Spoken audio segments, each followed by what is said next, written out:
Not a lot happening. You know, it struck me, I thought it was funny that the NFL Network is giving national coverage of the first two Bills preseason games, which puts them on national TV for the first 5 weeks of the season. Can they handle this? I mean, come on. Can we get past this whole do the Bills play well in primetime? Look, as a diehard Bills fan forever and ever and ever, I understand the pensive primetime game thing, but we're past you it. feed into this more than anybody. Hold You on. feed What this. am I feeding? I'm feeding myself wings when I'm watching them in Paranoia. primetime. Okay, look.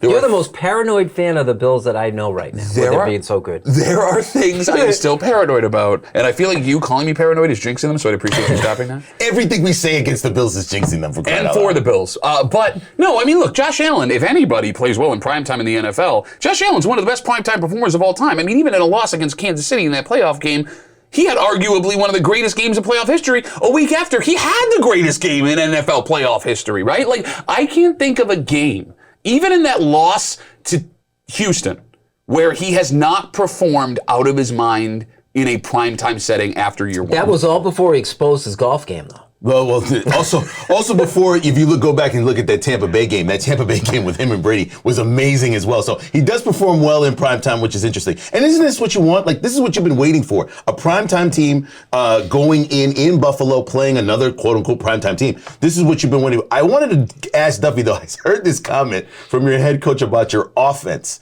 being light years ahead here. Does that concern you that your head coach is now praising your new offensive coordinator before they play the game? Oh, no, I think that's all by design, right? Like, Sean McDermott's really good at playing subtle head games. I think you're trying to light a fire underneath the guys that are playing on the defense. You got a new player in Von Miller that's going to have a lot to say on that defensive line, and maybe one calling out where people are going. You got Tre'Davious White coming back from injury, who is motivated in that way as well. I don't think he really means that. It's his defense. It could also be a way of him playing the humility card, which he also loves to do, right? You're one of the best teams in the NFL going to the playoffs. Well, we got a lot of work to do, and week by week, and we got to figure out how to do it. I do a bad McDermott.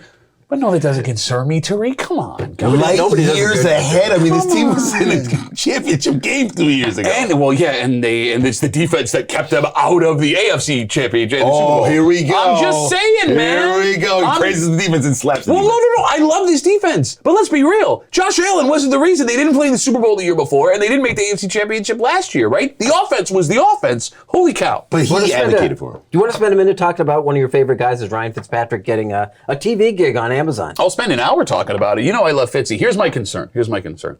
We've only seen Fitzy in small doses, and I could watch Ryan Fitzpatrick for hours.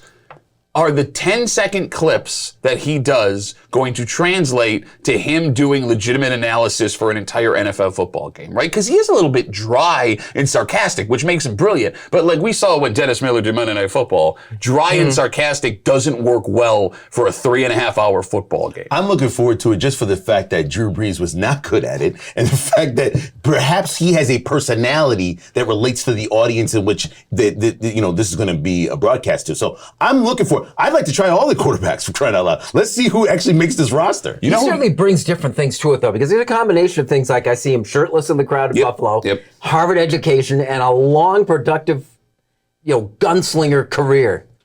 I'm looking forward to it. I hope everybody else likes it too. Here's the thing. I'm coming in with optimism as well, but likability is so fickle. Yeah. Like, you can't figure out why people like certain people and certain things. It drives everybody crazy, but yet it draws people. And you got to hit it fast because eventually, like John Madden we saw, it says they only remember what you did last. Yep. Pretty soon, Ryan Fitzpatrick isn't going to be a former quarterback. He's going to be that announcer doing Thursday night on Amazon. Who would have ever thought Tony Romo would be this good at what he's doing? Good call. Yeah.